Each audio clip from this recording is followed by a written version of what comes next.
जो सीईओ हैं एचडीएफसी के, शशिधर जगदीशन, उन्होंने इन्वेस्टर्स से बात की और ये बोला कि बैंक फंडामेंटली बहुत स्ट्रांग है। तो अपने इन्वेस्टर्स, निवेशकों को आप एंटरटेन कर रहे हैं, सारी चीज़ें कर रहे हैं, खाता धारकों का क्या? यहाँ पर डबल चेक में हमारे सारे सवाल उन 12 करोड़ कस्टमर बेस से जुड़े हुए हैं। कितना बड़ा है एचडीएफसी बैंक? मैं आपको ये बता दूं कि लार्जेस्ट प्राइवेट सेक्टर बैंक, जैसे मैंने आपको बताया, second largest bank in India.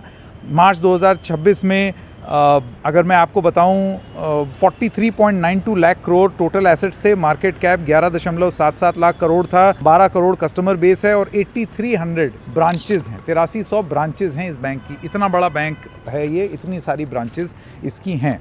अब लास्ट में कुछ सवाल एचडीएफसी बैंक से। सवाल नंबर 1 अतनु से इतना बड़ा आरोप लगा करके चल दिए, बोला कि मेरे एथिक्स के और उसूल और आदर्श, क्या उसूल आदर्श हैं आपके? क्या ऐसी गड़बड़ हो रही थी? आपकी रिस्पॉन्सिबिलिटी नहीं बनती है अतनु जी कि आप 12 करोड़ लोगों को ये बताएं कि आपके क्या उसूल और आदर्श का पालन नहीं हो रहा था, वरना आपने 12 करोड़ परिवारों को अधर में लटका दिया है। 12 करोड़ परिवार आज अतनु जी की शब्द सुन करके ये सोच रहे हैं कि मैं इस बैंक में पैसा रखूं या निकालूं या कहीं और लगाऊं। पूरे अपने, आप ये सोच रहे हैं, सारी जमा पूंजी लोगों ने इस बैंक में लगाई हुई है। जैसे कि हमने बताया, सबसे बड़ा प्राइवेट बैंक है।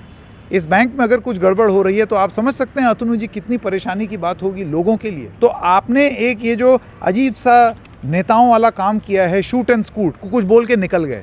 आपकी जांच क्यों ना हो? आपसे क्यों ना पूछे जाएं कि वो क्या चीज़ थी जो आपकी मर्जी के विरुद्ध हो रही थी, या क्या ऐसा गड़बड़ एचडीएफसी कर रहा था जिसके बारे में आप इतना सा बोल के निकल गए और आगे नहीं बता रहे हैं? आपको 12 करोड़ कस्टमर्स का और खाता धारकों का वास्ता।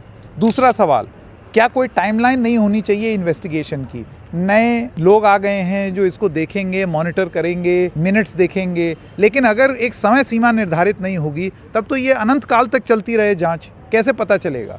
लोगों का पारा बढ़ता रहेगा क्योंकि उनको वो सवाल के जवाब नहीं मिलेंगे। तो एक समय सीमा क्या निर्धारित नहीं हो जानी चाहिए? तीसरी बात, क्या इस बैंक की ड्यूटी नहीं है अपने अकाउंट खाता धारकों की ओर से कि वो ये बताए क्या हुआ क्या है? बैंक अपनी तरफ से एक स्पष्टीकरण दे, बैंक की रिपीटेड प्रेस कॉन्फ्रेंसेज हों अपने सारे अकाउंट होल्डर्स के लिए। क्या ये वन ऑफ हादसा है या फिर repeated briefings by government and RBI are required so that we know that all is well? क्या ज़रूरी है कि एक स्पष्टीकरण, जैसे आरबीआई की तरफ से एक स्टेटमेंट तुरंत ही आ गया था जो मैंने आपको पढ़ के बताया कि बड़ी लिक्विडिटी स्ट्रांग है, तो एक स्टेटमेंट हुई ना, 12 करोड़ लोगों को एक स्टेटमेंट से क्या हो जाएगा?